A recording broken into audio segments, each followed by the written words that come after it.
being here for 10 years to see some of those like iterations of Mercy Hill, to be there in the early years where, we're in a meeting and Andrew says, hey, we need to buy 35 more chairs. It's like, okay, that's not necessarily like a detail that he's in anymore. Like he's thinking about much bigger picture stuff. But back then that was good.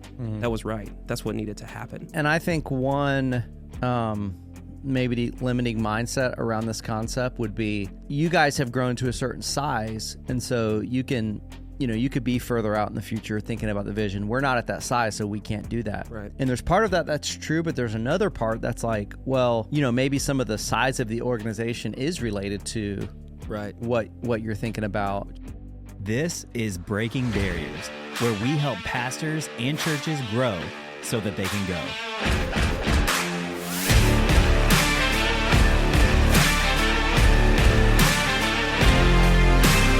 Hey everybody, welcome to the Breaking Barriers podcast. I'm Pastor Bobby and I'm here with Pastor Randy Titus today. And the concept that I really want to draw out today is this idea that as we grow as leaders and as your church grows, that we have to learn how to work across different time horizons. And the way that I would explain that is, when an organization is really young, especially like when you start a church. I know a lot of people that listen to Breaking Barriers, maybe they planted a church and maybe the church is 2 years old or something like that. Yeah. In the very beginning, everybody is working on execution. And what I mean by that is, when you first start, it's like everybody's working on the upcoming week. I remember when we planted Mercy Hill, Pastor Andrew's focused on the preaching. He's focused on the worship for that weekend. I'm focused on the volunteers, focused on, how to get everything set up, focused on the kids ministry. Yeah, it's your whole world is really just what's happening in the next 7 days, which is right. Like, to get an organization, to get a church off the ground, you've got to be focused in kind of the here and now and executing on what's happening over the next week. The problem with that, a lot of people can end up staying there where they're only focused on what's coming up in the next 7 days, and they don't rise above that, especially, lead pastors, executive team. At some point as the organization grows, they've got to raise people up to focus on executing the vision over the next week, over the next 90 days. And then they have to have more energy to focus on the future. When people are executing, what they're spending their energy on is, what are we hoping and what are we praying for over the next year? What are we praying for over the next 3 years? As the organization grows, those time horizons grow, where the lead pastor may begin to focus on, what are we praying for? What are we hoping for over the next 5 years, over the next 10 years? And early on at Mercy Hill, as the church began to grow, those time horizons began to expand. And, for a long time, I remember, and Pastor Andrew and I used to always say this, it was always like, okay, what is the next thing that we need to do? What is the next thing that we need to execute on? And for us, as we began to grow, it was, okay, we need to expand our space. We need to raise money for that. We need to expand the kids' space. We need more chairs. We need more parking. Eventually, those time horizons began to expand where we're thinking about, okay, we need to start a new campus. We need to multiply. Those time horizons expanded to, 1 year from now, we're hoping to start a new campus. What really got me thinking about this is, over the last couple of weeks, we launched our new home and hub, the Ridge campus. And, that was a big undertaking. It's a 80-something thousand square foot facility. 1,500 seats. We built it from the ground up. And I just started to reflect on what that whole process looked like. Yeah. And, it was probably almost a 5-year process between dreaming about, having a new home and hub, moving our broadcast location, to, finding land, thinking about how are we going to finance this? How are we going to cash flow it? Okay, we need to, raise money for this. Yeah. Now we need to find a contractor. We need to, lay out the plans, figure out the costs, secure the financing, and then obviously construction starts. And so just kind of reflecting on that whole process, I realized, because a lot of people would come up to me over the last couple of weeks and they would just say like, man, I bet you're so happy to be in this facility. And I obviously was, but part of them saying that was the assumption that like I was on the ground executing, all the final details. And I would say to them, honestly, the most stressful times for me where I was putting in the most amount of work was a couple years ago in this project. And other members on our team were really executing, launching this thing, getting it off the ground, finalizing the construction, all of that. But nobody gets to see that part. Right. Like nobody's sitting in the conference room where you're working through the long-term financial picture. Right. Thinking about how much cash we need to save and all that. So it just reminded me of this concept of, there's times in your organization, if you're kind of the main leaders, where you have to rise above and begin thinking about the future. And it's not like a building like that, 82,000 square feet. Like you don't do something like that in 6 months or a year. Right. It's literally a 5-year time horizon. Yeah.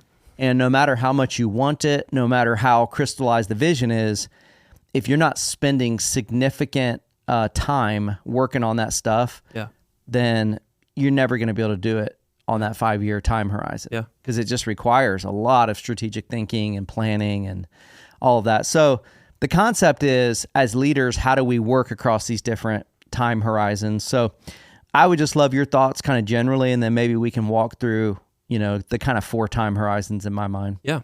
Yeah. As you were talking, I was kind of thinking about the book that E-Myth Revisited. Just the idea that like in those early years, everybody's a technician, right? Like everybody's got their thing to do. Like for Andrew, it was the preaching. For you, it was the setup and the teams and all that. For John, it was leading worship. Like everybody's got their thing and that's what they're doing. But nobody was really in that like, I'm thinking about 3 years down the road, 5 years down the road, 10 years down the road. Nobody was in that visionary seat. For those of you who are familiar with that book or aren't familiar with the book, there's really 3 roles you need in every, sort of successful organization. You need a technician, you need a manager, and you need a visionary. And they're all thinking about very different things. And that, I don't know, that just kind of popped into my mind, just kind of hearing you recount some of that. And from my seat, it's been pretty cool, being here for 10 years to see some of those like iterations of Mercy Hill, to be there in the early years where, we're in a meeting and Andrew says, hey, we need to buy 35 more chairs. It's like, okay, that's not necessarily like a detail that he's in anymore. Like he's thinking about much bigger picture stuff. But back then, that was good. That was right. That's what needed to happen. But to see you grow, to see him grow, to see kind of all of us on the executive team grow, in that leadership and working on the business, not just in the business, has been kind of cool to be a part of. Yeah. And I think one maybe limiting mindset around this concept would be, well, you guys have grown to a certain size, and so you can, you could be further out in the future thinking about the vision. We're not at that size, so we can't do that. Right. And there's part of that that's true, but there's another part that's like, well, maybe some of the size of the organization is related to what you're thinking about. Which came first. Yeah. Because there was many years where we dreamed about having a facility like this, but we never actually activated on it because we weren't willing to really commit like serious resources in terms of our time and money to make something like this happen. And so I think the time horizons can change across organizations. Obviously, bigger organizations are thinking about, longer time horizons, but no matter how large the organization is, even if it's a church of 100, I was with some of our church planners this weekend in Roanoke, their church is between 100 and 200. And it's like, yeah, a lot of those time horizons are shorter, but Carter, their lead pastor, he's got to be thinking about beyond 2025, like what's coming next year, what's coming the year after that. And this is something I feel like not only is Pastor Andrew always trying to work on this and grow in this, and he's made tremendous growth in growing in the ability to dream about vision, come up with the vision, cast vision. I feel like this is something I'm always working with you guys with too, because as the organization grows, I'm trying to encourage you guys, hey, you're in the weeds, you're in the know on everything, you're leading everything on the ground. Hey, it may be time to raise somebody else up to do that so that you can kind of get above that. You and I have had lots of discussions around that. Yeah, for sure. I mean, even recently, it's so easy as the organization grows to get kind of bogged down in the weeds in the day-to-day. And there are seasons where that's right, but that is a gift that you have, I believe, to be able to look at our team and say, hey, this thing right here, this is what you need to be focusing on. Not that this over here isn't important, but other people can do that. Right. Like, what can only you do? Mm-hmm. Like, what's the thing that you can do and do well? And really encouraging us in that direction. I mean, even recently, as of year-end review, you and I were just talking about that. Yeah. So I think that's a tremendous gift that you bless us with. Yeah, and I would say, it's not just the highest level leaders in organization. I mean, you think about something like student ministry or kids ministry, the student pastor or the kids director, like when the ministry is smaller, like, all they're going to be thinking about is like, man, what's happening over the next week? What's happening over the next couple of weeks? But God willing, if their ministry grows, then at some point they're going to have to raise above that. Mm-hmm. And they may not be the ones that are meeting with individual volunteers anymore. Yeah.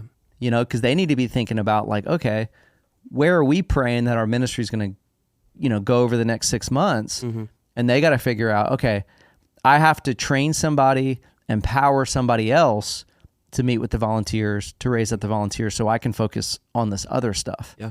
And if the church is growing, your those time horizons are always expanding and you're always trying to level up and empower people underneath you. Yeah. Yeah.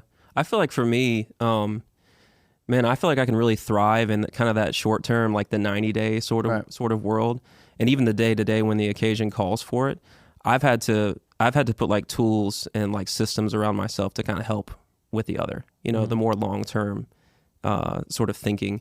I feel like for you, that's more of a natural thing. I'm sure there's some disciplines there as well, but futuristic, I mean, I feel like you're constantly kind of thinking, hey, how does this impact things down the road? For me, I've had to just kind of build things into the schedule to think through, like to take a clarity break every single week and say, okay, what's working? What's not working? Mm-hmm. Am I focusing on the most important things? Like asking yourself those kind of questions. That's the only way that I can keep myself from getting in the weeds, because I do have a bent towards execution for sure. Yeah, and the 4 frameworks that I would use, and I can share kind of the time horizons for Mercy Hill, but I think the frameworks are not going to change, but people will have to kind of enter in their own time horizons for where the organization is. And I think this is not just high-level leaders. I think it's any leader in the organization at like the director, associate director level and above. Yeah. The first time horizon I would say is the vision. Where are we hoping to go long-term? Right. And for a smaller ministry, maybe that's a 1-year time horizon. But the basic idea is, we're not putting 100 things on a board. Mm-hmm. We're putting a couple things on the board where we're trying to go long term. Yeah. So for Mercy Hill, for a long time, that time horizon was probably 3 years. Now, as we've grown, that time horizon's around 10 years. Mm-hmm. And the ultimate vision is, man, by 2032, we want to see 5,000 baptisms, and we ultimately want to send 500 people out on church planting teams as missionaries. So that vision category is the longest time horizon. The second one, I would say, is strategy. You begin to think about, okay, for us, it's 1 to 3 years is kind of the strategy bucket. Yeah. Okay, if we want this vision of 5,500 to happen, what are some of the biggest things that need to happen over the next 1 to 3 years? Yeah. That would be strategy. Yeah. Working backward from the vision. You're still not getting into 500 different things. It's probably, hey, 10 to 20 things that are going to need to happen over the next 1 to 3 years. Mm-hmm. That's the strategy bucket. The tactic bucket for us is typically maybe a 90-day to 1 year time horizon. Mm-hmm. In tactics, we're now thinking about like, okay, on the ground, what are the strategies and what are the plans to make this happen? Mm-hmm. So over the next year, if we're trying to grow in our baptism culture, if the college ministry is trying to grow, if the student ministry is trying to grow, you're probably identifying 4 to 7 things in the upcoming year that you need to activate on. Mm-hmm. And then the last category, I would say, is going to be a similar time horizon for everybody. It's just an execution. Right. You get down to the final thing where it's like, okay, this vision, this strategy, this tactics, we're now having to execute on it. Yeah. And it's funny because I think all organizations have strengths in different time horizons based on who they have, that's leading. Right. Some people that are, you go back to E-Myth Revisited, the concept of E-Myth is like, many organizations or businesses in the United States, there's somebody that's really great at execution. Technician. Yeah. They're a great cake baker. Right. They're a great dentist. they're a great car mechanic. Well, that's what they're good at. They're good at executing on those things. But now they want to start a business where they're having to replicate cake baking, being a dentist. I love this. I love baking cakes. Right. I want to do this for myself. But as soon as you start an actual business, now you're having to think about, okay, how do I, replicate this service or product that I'm doing in a sustainable way? Yeah. And so now they're, not really play on words, but their business is now not baking cakes. Right. It's how do I create systems around baking cakes? How do I create vision around baking cakes? So all that to say, some organizations are really great at vision. Some organizations are really great at execution. The organizations that are really great at all of them are really successful organizations. I think that's a really important distinction to kind of lay all those out. And I would say, in my mind, everything is subservient to the vision. So the strategy, the tactics, everything kind of falls in line under that. But if you've got pie in the sky vision and you haven't gone through those other iterations, it's a pipe dream. You're just never, ever going to get there. On the other end of the spectrum it's just, I'm whatever's next, I'm going after this next thing. And you're not making any progress. You're not, chipping away at some of these long-term goals and some long-term vision. Yep. Yeah. You think about a really huge organization like Chick-fil-A, I think people that like Chick-fil-A, they don't know what the vision is, and I don't know what the vision of Chick-fil-A is, but whatever that vision is, they do a good job of executing on it.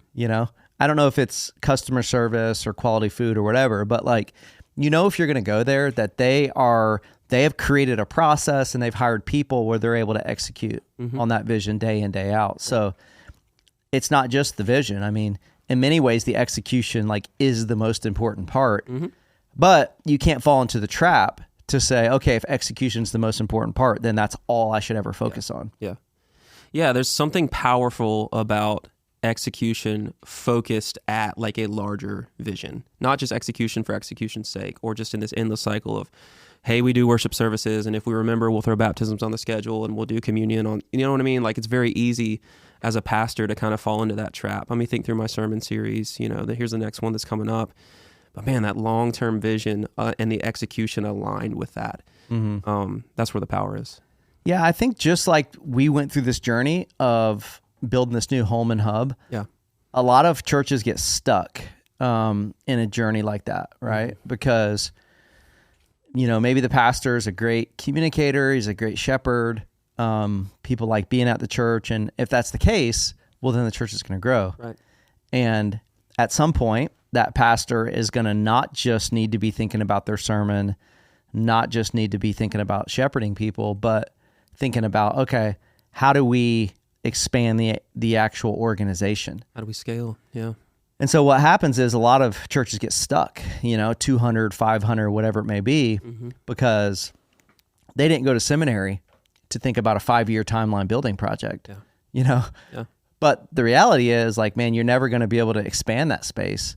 You're never going to be able to start another campus, upfit a building, whatever it may be, if you don't get in that longer time horizon. So you've grown in this a lot. We've all had to grow in it a lot. I mean, any kind of tips or pitfalls that you see when someone's trying to work through, okay, maybe I'm only focusing on the next 90 days. How do I kind of get beyond that? Yeah. I would say step one is awareness, just kind of knowing, hey, what is my bent? Left to my own devices, what am I going to spend most of my time thinking about or doing? Is it going to be in this vision sort of, category, or is it going to be, am I only thinking about what's in front of me and what's next that needs to be knocked out? So I would say step one, just awareness around that. And hopefully, I know we have people listening to this or watching this from all different kind of church sizes and walks of life. Hopefully you've got people around you, on your staff team or mentors in your life that can speak in. Because a lot of times we lack self-awareness and we lack clarity, around this. Or we're just not honest with ourselves, So to have somebody who knows you to be able to speak in and say hey, yeah, I think this is, left to your own devices, this is kind of your natural bent. I would say once you've identified okay, this is an area of strength for me, because they're not moral or immoral, right or wrong. They're all necessary in a functioning organization. But once you've identified kind of where you stand, man, if you're wanting to grow in some of those areas, like get around people who are really, really good at that, or give them the, the green light to speak into your life. And then for me, like I said earlier, man, some of those systems in place, like just got to have some of that in place. We've been using a lot of like the Traction EOS Life stuff, and that it almost forces you to clearly identify what is the vision. These are the meetings that we're going to have on a quarterly basis where we're lifting our head up. In my planner, there's a 1 week clarity break where I have to look back at the vision traction organizer. There's all kinds of tools like that can really, really help. So for me, that's just kind of how it functions for me. I think being around the right people, having self-awareness, then having tools in place, to be able to work on it and not work in it. Yeah, I think the tools are really good because they give you a framework for best practices and how other people are thinking through this. Yeah. That starting place of self-awareness. It can be hard. It's just hard to work on things that are not happening right now. So just acknowledging that, like, most people can't do it. Like, most people lose patience. I mean, you're like with this home and hub example for us. And a lot of people are not going to be working on stuff with that long of a timeline, but everybody at some point is going to be working on something with the 1, 2, 3 year timeline. Yeah. I remember when we started working on it, it just felt like, man, we're light years away from actually being able to do this. You remember some of those all-day financial planning meetings? Yeah. Like, I mean, kind of getting hit in the face with, man, we don't have a property. Yeah. Even if we did have a property, we don't have the money to do this. Yeah. Looking at our finances, like just over time and seeing like, hey, we're really good at saving up money and then spending it on the next thing that's right in front of us, and then saving up again and then spending on the next thing. But we're not really good at putting away cash, having consistency in what we're saving, setting ourselves up for the big play. Yeah. I mean, when you're thinking about something in the future and you don't know the future and you don't know what's going to happen, you don't know what the headwinds or the tailwinds are going to be for the church, like it can feel kind of nebulous too. I remember in the midst of this project for us, I mean, we kind of started dreaming about this project pre-COVID. Yeah. And, we went into the financing phase of this project right in the middle of COVID. And in the meantime, so it's like the church is getting smaller.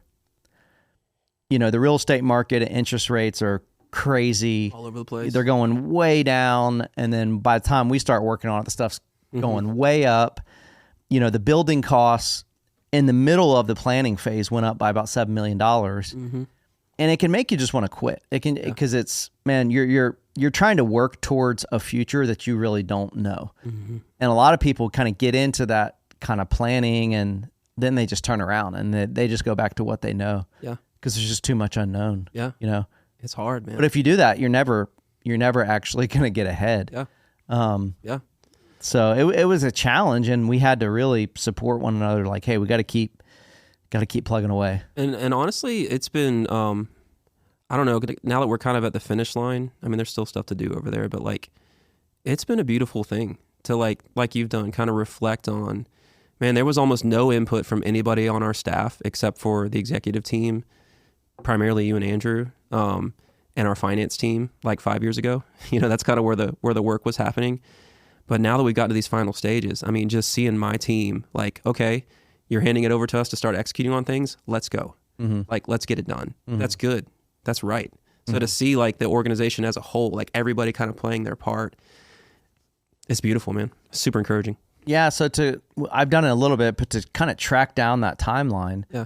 So at the very beginning, I mean, it was almost exclusively Andrew and I, and really Andrew dreaming first, where do we want this place to be? Yeah. And that's no small thing.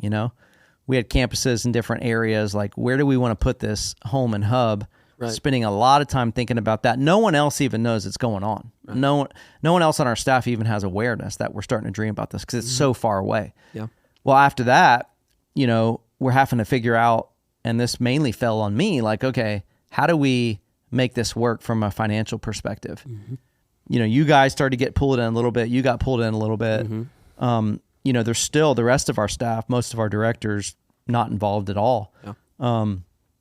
Once we began to execute on a financial initiative, now we're starting to involve a bunch of our staff. That's still being driven by me. Right. Once we move beyond that, we start thinking about like the actual space itself. Right. I would say that was still for the most part driven by me and Andrew, and then you started really coming into that. Right. Well, once we begin to identify the highest, like, okay, we want this many seats, here's how big the building's going to be, here's the property. Yeah. I would say the handoff kind of happened to you, and now you're beginning to put more work into it than we're putting into it. Right. And at that point in time, we're starting to think about other things for the future. Yeah, to me, it's like, it goes back to what we were saying earlier. What I needed to do, my job, was I needed clear vision from you guys. Hey, this is the why. And these are some of the things that are like must. Like, man, we got to have 1,500 seats. We got to have enough parking. We got to have enough kid space to accompany that, or to account for that. After that, it's like, you guys were like, hey, what else do you need? You know, go after it. And that set off a, frankly, years-long process for me, you know, from pre-construction and programming to, you know, working with not just the architect, but the builders, to finalize prints, to bringing in other subcontractors and soft costs and all the million things that go into a building. But when we got to the end of the project, I stepped in on some of the execution just because that's what needed to be done in that season. And I happened to possess a unique skill set from, you know, some of my past experience. But the last few Sundays, I've literally just walked around at the campus. I haven't felt the need to be like in the weeds on anything that's happening. I mean, it's just, I'm just watching my teams do their jobs and do it really well. You know? Yeah. So once it got handed off to you, you know, let's say like the 3-year time horizon, you were focused pretty much exclusively on, okay, working with the builder, working with the architect to come up with these plans, to then get the plans priced. I'm putting almost 98% of my energy into like, okay, how are we going to finance this from a banking side? And then the other side is how, and Andrew's obviously leading this, how are we going to cast this vision to the church? How are we going to raise money for this? How are we going to communicate this? You know, once we get to where construction's actually happening, you're beginning to do the same thing that I did with you, where our facilities director, Keith, you know, you're beginning to hand parts of the project to him that now he's doing more work in that area than you're doing. And he's beginning to own that stuff. And then, you know, you get within the 6-month time horizon, basically the journey we've gone over the last 6 months, you begin to hand not just to Keith, but now we're talking to Brant, to some of the other people on our leadership team. And now the directors over our kids ministry, over our worship ministry, you know, First Impressions, now they're beginning to have to own projects themselves. You know, they're thinking about how do we install IT? How do we do the tech? You know, what's the kid space furniture going to be like? What's the check-in process going to be like? And, you know, you get to a point where those people are doing more work on the specific things than you are. And if you get even closer on the time horizon, let's just say the last 3 to 6 months, Pastor Jason, the Ridge campus pastor, he's now trying to raise up a launch team of 900 people. And now he's working specifically with volunteers. You know, and they're building furniture. They're thinking about, you know, making coffee on that first Sunday. They're thinking about parking cars. They're thinking about signage. They're beginning to own all this different stuff. And at that point, I'm almost not even involved in that at all. And then by the time you finally launch, you know, it's the staff of that campus and the volunteers of that campus that are taking almost primary ownership over everything. Yeah, and I think it's very easy to fall into some of that blue-collar guilt, you know, towards the end of a project like that where, there's 800 people out there and they're putting together furniture and they're doing their thing. And the thought can creep in your mind like, I feel like I should be there. Like the optics of this, you know, I don't love that. But you kind of have to remind yourself in that same breath, like, no, I did work 3 years ago, 2 years ago, 5 years ago that no one ever saw. And we wouldn't be at this day right now if it wasn't for what I did then. And honestly, it was mine to do. Like nobody here right now could have done that. That was my thing to do. You know? Yeah. Thinking about like the last 6 months, you know, Jason in particular, the campus pastor there, and Brant, you know, they had a task of, their goal was, hey, I'm trying to raise up a launch team of 900 people. And at that same time, you know, you and I have been trying to finalize kind of the cash flow of all this. How are we going to finish paying the builder? Right. You know, we have a generosity initiative that's ending. Yeah. We have to fund the church's regular budget on top of all this construction stuff. So I'm working almost exclusively in that. Yeah. And there was a temptation at times, and I'm sure there was for Andrew too, like, man, you know, this launch team's at 500 people. It's not at 900 yet. Like, maybe we need to step in there. Yeah. But it's like, any energy that I would have taken away from the cash flow side of things, no one else was going to come in behind me and do that. Yeah. That was like mine to focus on. That's right. Just like it was Jason and Brant's to focus on raising up that launch team. Yeah. And that's just the importance of, you know, finding people that you can trust. They're not perfect, but finding people that you can trust where it's like, hey, they're taking ownership over this. Yeah. And I got this thing over here that I'm taking ownership, you know? So you have people that are simultaneously working on all these different parts of the project. Yeah. And I just think that's a good picture of it always needs to look like that in an organization. Yeah. I mean, go down to any ministry. You think about John Azzarello, who leads our worship ministry. Right.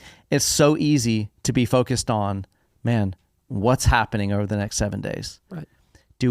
Is the schedule up to date? Do we have enough volunteers? Do we have the worship songs picked out? Yada, yada, yada. Yeah. Well, he's got to get above that. Right. You know, and he's got to find people that he can trust to be focusing on that stuff. Because what he needs to be thinking about is, okay, what are those things going to be for Easter? Yeah. You know, what's that sermon series? What's the songs? Yeah. What's the flow of the service? And what I'm thinking about is, man, in our 3-year vision is Worship Academy. So how are we preparing for that? You know what I mean? Like, it's kind of all those different, like, the vision was clear from Andrew. It's my job to kind of be in the strategy and in the tactics to make sure the vision's clear to my team. And it's John's job. He doesn't have to be in the weeds of everything, but he does have to be thinking ahead to things like Easter. So yeah, that's a great picture. Yeah, I would say kind of final thought would be, it doesn't mean like you don't abdicate your leadership. Right. You know, like for me or Andrew or you or Brant or Jason, like just because it's not your thing to own because it's been handed to somebody else. Yeah. Because some people, and really some people on the other side of this, you know, that are owning it, if you ever want to speak in, they're like, well, no, you can't speak in. This is like my thing, you know. Right. But people can also just kind of totally like abdicate their leadership where it's like once they've handed stuff off, they're not coming back around to say, how you doing? Can I help? Do you need more resources? You know, do you need me to speak in? Yeah. And I think about like with this campus, even though what Andrew and I are focusing on now is not this campus, it's other stuff in the next 1 to 3 years.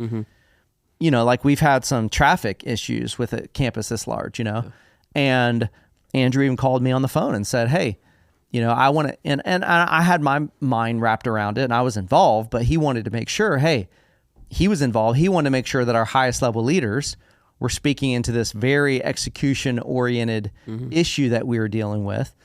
And that's an example of where it was a time to kind of swoop in and help. Yeah. And not just be like, well, you guys just kind of handle it, you know? If a leader's always doing that, not going to be great. Yeah. That's what a micromanager is going to feel like. Right. But it doesn't mean you never do it. Yeah, I think that's one of the signs of a healthy team. For Andrew, the fact that he made that call to you first and said, hey, I feel like we kind of need to speak in here, that this is that important. I feel like both of you guys balance really well, like handing leadership away, but with the caveat of, and I'm here. You know what I mean? Like, I trust you. I believe that you have the ability and the intellect to do this. I'm confident in that. If you run into something along the way, like, I'm here. You know what I mean? That's just such a beautiful thing. That's the value of team kind of on display. One final thing I think that's been very helpful for us, and this has only come in the last, I would say, maybe 2 years. And the time horizons are going to be different based on how big the church is. But one of the things that we've done, when you think about a leadership pipeline, you know, so at Mercy Hill, it's like you got volunteers, you have associate directors, you have directors over ministries, you then have our executive leadership team, and they're not over any specific ministries, they're over directors that are over ministries. Right. And then you have kind of our lead team, which is kind of where Andrew and I are. We've tried to identify kind of baseline, what are those time horizons we should be focused on, you know? So Andrew is kind of 3 years and beyond, him almost exclusively, you know, and he'll bounce ideas off of me. He'll bring that stuff to our directional team, Yeah. but that's almost exclusively his to own. For me, it's that 1 to 3 year time horizon. I get help from Andrew. Our directional team speaks in. You guys obviously are aware. You guys speak in, but it's kind of mine to own. And then, I would say that 90 day to 1 year, the team that you're on, kind of our leadership executive team, that's what you guys are focusing on. Yeah. What the vision is for the year. You're not focused on next week. You're focused on, okay, over the next 90 days, over the next year. Yeah. And then when you get to the director level, I would say they're kind of focused on really just we call it the 90-day world. That's right. They're focused on everything, from what's happening this Sunday to what we need to be doing over the next 90 days. Yeah. It doesn't mean you don't kind of get out of those time horizons, but for the most part, that's where most of us stay. Yeah. And I think it's helpful. Yeah. Because you can just look at your schedule and say, man, what am I thinking about? Yeah. Yeah. If I'm in that 90-day time horizon, that's where I should spend most of my time thinking about. Yeah. For me, if you're in the 1 to 3 year and I'm constantly just thinking about the 90-day, it's like, well, who's doing the 1 to 3 year? Right. So I would just encourage people, I don't know if you have any last thoughts on maybe even for a smaller church, try, and I get it. You don't have as many staff. You don't have as many layers. Yeah. But it doesn't mean you can't raise up volunteers and other people. Yeah. You still need to have some of those time horizons identified for like what you're focusing on. Yeah. I'm thinking back to, so before I worked at Mercy Hill, I was at a church of 150 people. It was the senior pastor and me. I was associate pastor. And I like to think there's probably quite a few churches like that listening right now.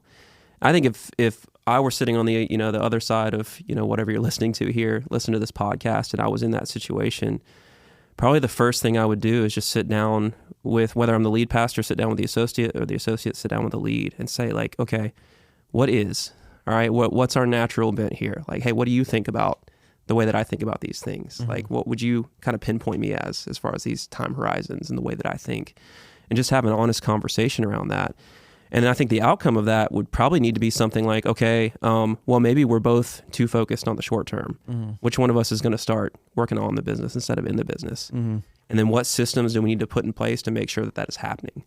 Whether it needs to be, some sort of planner, whether it's, hey, we're just going to put this meeting on the calendar where we're going to lift our heads up and we're going to talk about something beyond like the next 90 days, in this meeting. I think that's really practical for a church of that size.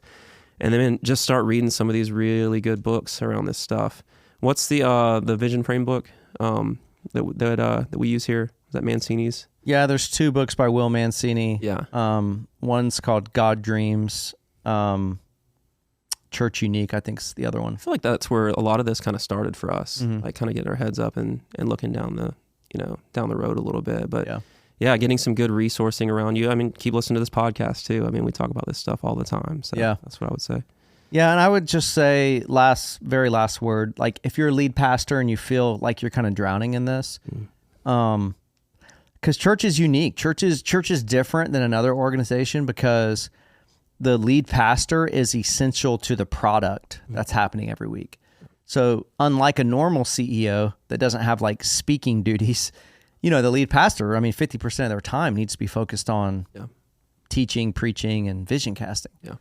So they may feel like, man, I just feel like I don't have the energy to rise above, to be thinking about some of the stuff in the future. And so, a lot of times the discussions we're having with our church plants and that we have through the cohort and stuff is really helping these lead pastors with like, hey, you need a number 2 person that can come alongside of you here. Yeah. And the EOS book, Rocket Fuel, talks about this, the relationship between, in their terms, a visionary, which would be the lead pastor, and integrator, which would be kind of the executive pastor. Yeah. I was just talking to a guy last week, church of over 500, but he doesn't have that second person. And you that team leadership is how this stuff happens. Yeah. So, well, that was a good discussion, man. I appreciate it. Awesome. Hey, I would encourage you guys, if you're not part of our private Facebook group, you would go check that out. We're always talking about stuff like this, and sometimes in the podcast, it can feel somewhat theoretical. We try to share tools and maybe more practical stuff, how somebody could kind of activate on this. So I would encourage you guys to go check that out. Thanks.